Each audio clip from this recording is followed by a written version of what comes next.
Hello and welcome to another tutorial from Vanessa's Destination Wedding Invitations. Today we're going to discuss how to make a 2-up PDF file that's print ready for a 8.5 by 11 standard sheet of paper. This has been a very popular question on our Facebook page as well as email, so we thought it'd be appropriate to create a video to help all of you out. Now, to manually do this, we're basically going to be expanding our artboard and copy and pasting this image and then saving it as a PDF file. So it's really not that difficult. It'll take you probably 30 seconds to do each one. Now, the first thing we'll want to do is make sure all the selectable items, or all the locked items are selectable. So you can see background images as well as these crop marks are not selectable at this time. To do that, we'll go to Object, Unlock All. You can now see that those items are selectable. We'll deselect. Before we go any further, make sure your Snap to Grid is selected. We want to see a check mark right here. And we want to make sure our rulers aren't hidden, so you don't want to see a check mark here.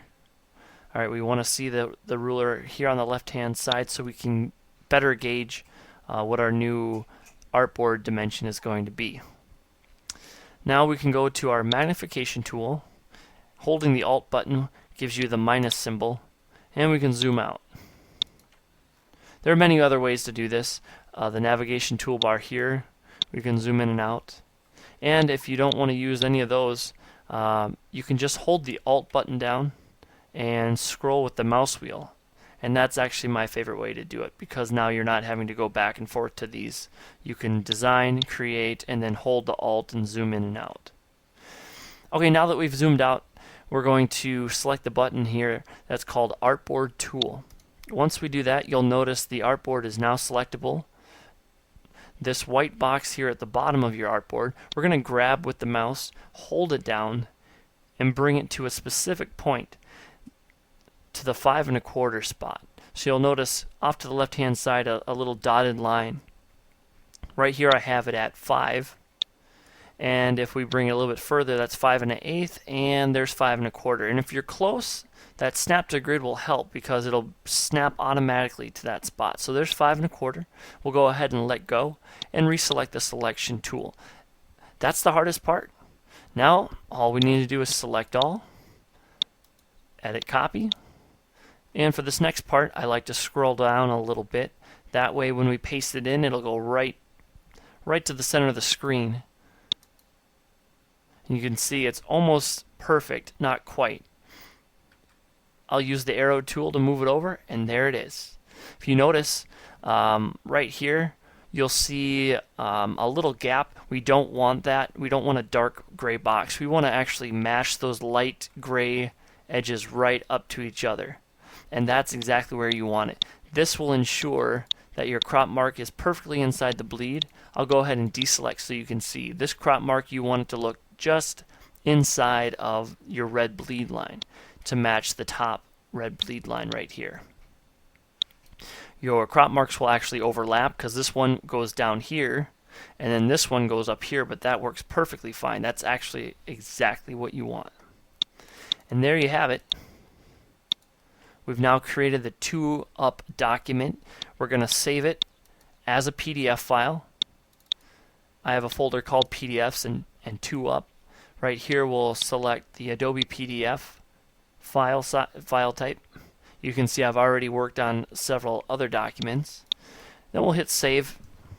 On this next portion in the print dialog here, preserve illustrating editing capabilities is an option that we can deselect. This will preserve file size. It'll actually reduce it quite a bit, which will make things easier for transferring the files to your USB into the print shop if you choose to do that. There's no reason to actually have this selected unless you were planning to edit this file edit the actual PDF file instead of editing the AI file, which I don't recommend doing. So with that deselected, we'll go ahead and hit save. And I have the option selected to view PDF after saving. So in just a moment you'll see the new document appear. And if we zoom out, to 70 60%, something like that. You can see now it's been combined into one file that'll fit on a standard sheet of paper. Zooming back into 100, you can see, and my computer is kind of freezing up on me, it looks like. You can see the crop marks are all in place. Now, one more thing real quick, another popular question is the bleeds and how to cut. As soon as you're done printing, or as soon as the print shop is done printing, make sure that the only cuts that are made are the horizontal ones. So if you're holding this sheet of paper straight up and down, just as we're looking at it now, we're only going to make a cut in the horizontal motion. We're not going to be cutting the outer edges vertically. So this top piece will cut. You'll end up losing the vertical cut marks. That's fine. You don't need those. You'll cut again here. You'll cut again here. And you'll cut here. That way you'll have two separate documents here with the tops and bottom bleeds cut off. You'll have overhang quite a bit actually, because the sheet of paper is much wider. It goes to about here, and so you'll have some overhang, and that'll all be removed after assembly and after you folded. Once you've assembled and folded the document, then you'll just measure 3.5 inches wide from the spine of the center of your passport.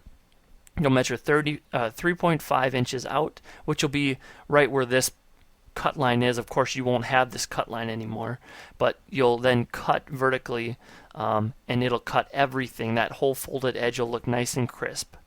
So there you have it. That's how you create a 2-up file and how to cut the bleeds. If you guys have any other questions, feel free to email us or write on our Facebook page. We hope this helps, and thanks for watching.